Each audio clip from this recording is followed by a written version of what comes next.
Start. महोदय, परिच्छेद. आपल्या अशोक गृहनिर्माण संस्थेचा 1979-80 सालचा जमा खर्च आणि या वर्षात केलेल्या प्रगतीचा अहवाल या पत्रासोबत आपणाकडे पाठविताना मला अतिशय आनंद होत आहे. संस्थेच्या 1979-80 सालच्या जमा खर्चाबाबतचे तपशीलवार विवरण आपणास यापूर्वीच पाठविण्यात आलेले आहे. ते आपण वाचलेच असेल असे मी गृहीत धरतो. परिच्छेद. संस्थेचा जमा खर्च व प्रगती अहवाल याविषयी मला प्रामुख्याने एका गोष्टीचा उल्लेख करावासा वाटतो. ती गोष्ट म्हणजे आपल्या संस्थेचे गेली 5 वर्ष अध्यक्ष म्हणून राहिलेले श्री पाटील यांचे दुःखद निधन ही होय. आपण सर्व जाणताच की श्री पाटील यांनी आपल्या संस्थेची स्थापना केलेली आहे. त्यांनी आपल्या कार्यकालात अविश्रांतपणे श्रम करून संस्थेला आज मानाचे स्वरूप प्राप्त करून दिलेले आहे. अशा या कुशल प्रशासकाला आपली संस्था त्यांच्या निधनामुळे आज मुकलेली आहे. आपल्या संस्थेतर्फे त्यांच्या निधनाबद्दल दुखवटा व्यक्त करणारा व त्यांच्या कार्याचा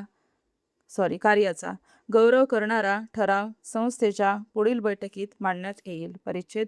जमा खर्चाच्या बाबतीत बोलावयाचे झाल्यास मला एवढे आग्रहाने म्हणावे लागेल की या वर्षात संस्थेजवळ 2 लाख रुपयांची शिल्लक दिसत असली तरी सभासदांनी त्यामुळे हुरळून जाऊ नये. कारण या शिल्लकीच्या भरवशावरच आपल्याला आपले 1980-81 सालचे अंदाजपत्रक तयार करावयाचे आहे.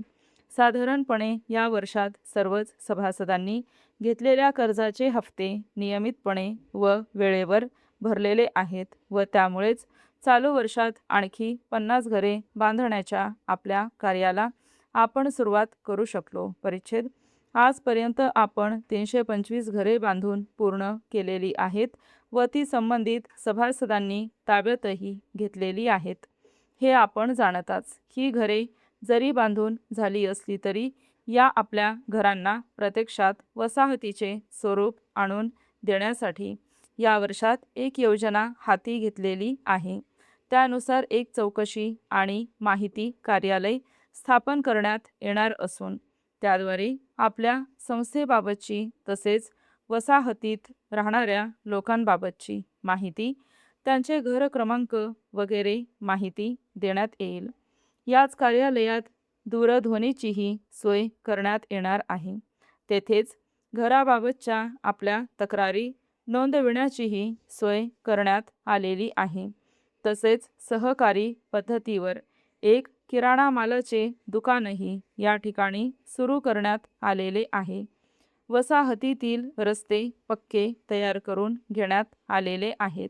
थोडक्यात म्हणजे आपल्या गृहनिर्माण संस्थेला आता फक्त गृहनिर्माणाचेच काम राहिलेले नसून आपण सहकारी तत्वावर आणखी काही वसाहतींच्या कल्याणाच्या आणि सोयीच्या बाबीकडे लक्ष देत आहोत.